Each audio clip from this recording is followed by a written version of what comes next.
Hey everyone, Michael O'Brien here. Now, last week or a couple weeks ago, I did a post about how to find a really nice suit without breaking the bank, without spending a bunch of money. If you have not already watched that video, I'll leave a link to it in the description for you guys, so you go check that out.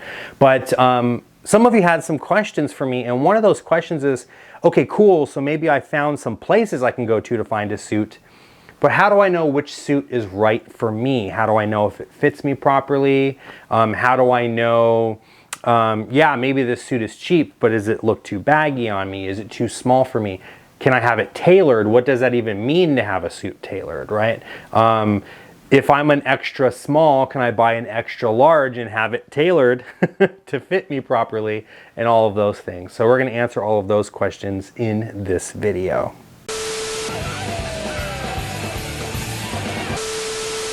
All right, so the first question now is, how do I find a suit that is perfect for me? And we're assuming in this situation that we're going like thrift shopping, or we're going to a secondhand store where the suits are already available but in limited supply, right? We're not going into a suit broker where they have 1,000 different suits in 1,000 different sizes.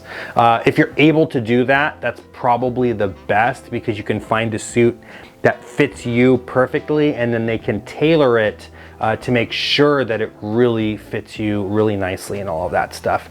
And when I say tailoring, basically they're just going to sew, cut, stitch, make alterations so that the suit fits you the best that it can. The better the suit fits you before the tailoring, the better the suit is going to fit you after the tailoring, right? So if you're able to go into a suit broker or a reputable dealer that sells nice suits, that's probably going to be your best bet. But again, we're assuming for the sake of this video that you're walking into like a thrift store, like a Goodwill or some kind of thrift store, because you're trying to save money, of course. And so you're looking around and you found a suit that you really like, and you try it on and you're wondering, should I buy this suit, right? So that's what we're going to discuss now. So for me, what I typically like to do is I like to try on the suit to see how it feels on me. Is it really baggy? Am I kind of swimming in this? Are the the sleeves like really long, right? And what you'll start to learn is that different suits fit in different ways, in different parts of your body, and for different reasons, right? And so what I would highly recommend that you do, even if you're not planning on buying a suit from a suit broker, is to go into one and get your measurements taken, right? And your measurements, obviously they're gonna measure every part of your body because they wanna find a custom fit for you. But what they're gonna do is they're gonna put a suit on that you think feels really nice. And here are the things that you really wanna look for. Number one, you want to look for the jacket size. And when it comes to the jacket size, there's a couple of different sizes for that one jacket. I know you're thinking, well, that makes no sense. What are you talking about? I'm talking, of course, about, you know, the chest size, like how does it fit you here? Can you button it? All of that good stuff. And the sleeves have their own sizing system as well. So for me, for example, I am a 46 short. So what does that mean, 46 short? My arms are not very long. I'm not a very tall guy. So I need my sleeves to be a little shorter, because otherwise, if I'm in a 46 long, the sleeves are gonna be like this, right? So a 46 is like the size, that's like saying like a large or an extra large or a small or a medium. That number is referring to the size of the jacket, and then short, regular, or long is going to refer to how it fits you. How tall are you, right? How the sleeve length and the length, the actual length of the coat itself, right? So for me, I'm a 46 short. For someone that's very tall, you're probably, maybe you're tall but you're thinner. You might be a 46 in the size of the jacket, but you might need a 46 long so that the sleeves are not like this on your arms, right? And when I put on a jacket, what I like to do is I like to reach forward like this, and I feel how it fits here, and I feel how it fits in my sleeves. You don't want it to be too tight on your armpits. You don't want to feel that if I go like this, you don't want to feel like your movement's being restricted, right? You want to feel good, you want to feel loosey-goosey, but you also don't want to be swimming in it, right? So when you go to button it, if there's like all of this extra, right? So let me stand up so you can see. If I button this and I can pull this out and there's like all of this extra space there, right? And it just feels like you're wearing your grandfather's clothes and you're like a little kid, you know, like wearing this thing. You know it's gonna be a little bit too big. So that's the jacket. Well, what about the pants, the trousers, right? Same kind of situation. You want to know what size you are. So for the trousers, there's also two sizes. There's going to be your waist size, and then there's going to be the length of the trousers. And then they fit in different ways too. You have a slim fit. That's talking about the pant leg, like how around is it? Is it very baggy? Is it very tight on your legs, right? Think about it like skinny jeans, right? Like skinny jeans hug your legs the whole way, whereas a looser fitting jean, like a Levi jean, it's gonna be, you know, like a lot looser on your legs. So the same kind of situation like that for pants. You have thin fit, you have regular fit, and then you have like a baggier fit. Now, of course, you don't want this to look baggy and oversized on you, but you also don't want it to be so tight that your thighs are bulging through your pants. Something that happened to me was I got a slim fit pair of trousers, and after wearing them maybe like 10 or 15 times, the stitching started coming out on the pant leg. And the reason for that was I was putting a lot of pressure on the stitching because the pants were just so tight on me, right? So you want to make sure that you wear pants that are comfortable on you. But again, going back to that size now, you got the waist size and you got the length. So for me, I'm a 36-30, right? I'm a little pudgier, 36 around the waist and 30 down the pant leg. So tailoring now. When are you able to have a suit tailored, and how are you able to have a suit tailored? Usually you can make a suit smaller. It's very difficult and sometimes impossible in certain situations to make a suit bigger.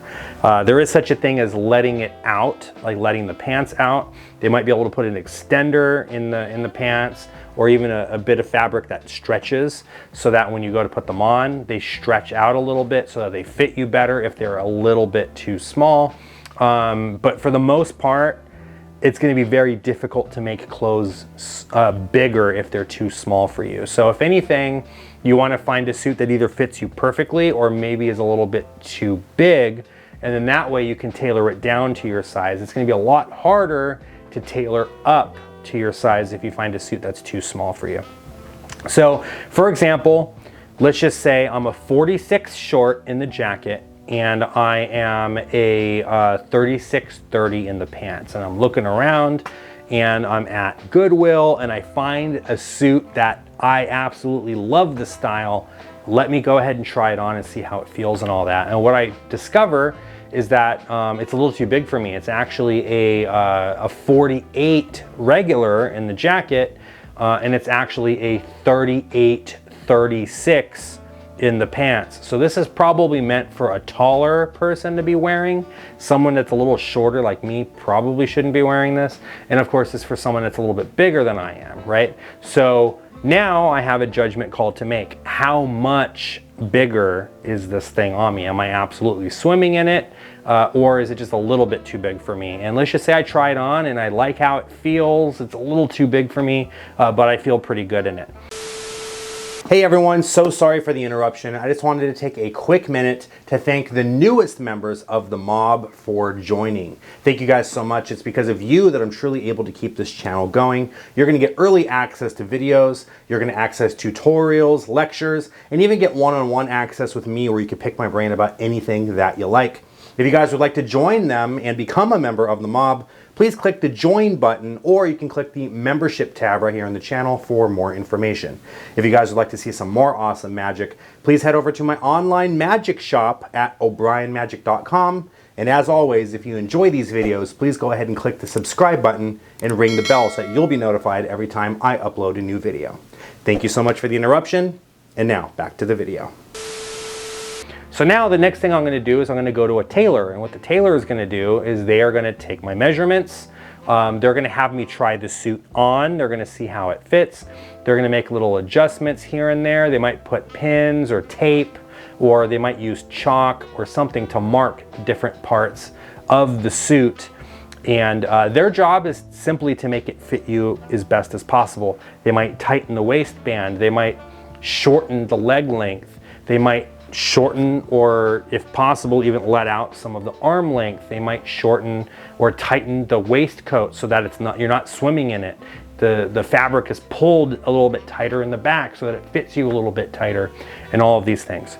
So the next thing you might be asking yourself is, how much is it going to cost for me to have this tailored? And the honest answer is it just depends on the amount of work that you need to have done. So again, like I said, if you're going to have a suit tailored and you're like swimming in it and it's like massively too big for you and a lot of work is going to need to go into getting this thing tailored for you, it's probably going to be a lot more expensive. And if that's going to be the case, it's not going to be worth it from a budget standpoint. You might as well spend the extra money that you're spending on all of these alterations to be made and just invest that money into buying a suit that fits you properly, right? So for me, this suit that I just described in this example, that was just a little bit too big, and they just need to do a basic tailor on the pants and a basic tailor on the jacket. I might be looking at like $25 to $35 to have that done. Something that takes a little bit more extensive work, maybe I want to have buttons sewn into it so I can put my suspenders on. Maybe I want to have extra pockets put into it or something like this. Obviously it's going to cost a lot more. So if you wanted to customize your suit, just keep in mind, you know, again, if you're trying to be on a budget, you might buy a $25 suit, a jacket and pair of trousers, and at the end of the day, after all the tailoring, this might be a $150 suit. Or do you want to just go buy a $150 suit that fits you a little bit better, have that tailored to fit you a little bit better, and then at the end of the day, spend a little bit more on a suit that feels a lot better and fits you better. So I hope that this was helpful for you. For those of you who are trying to buy a nice suit on a budget, again, I highly recommend you check out my video where I spent $100 on a suit on Amazon. I'll talk all about that, and then my advice on what you should do instead of buying a cheap suit online. If you guys have any questions for me, as always, leave a comment below and let me know what some things that you look for when you guys are going out to buy yourself a nice suit. See you in the next video.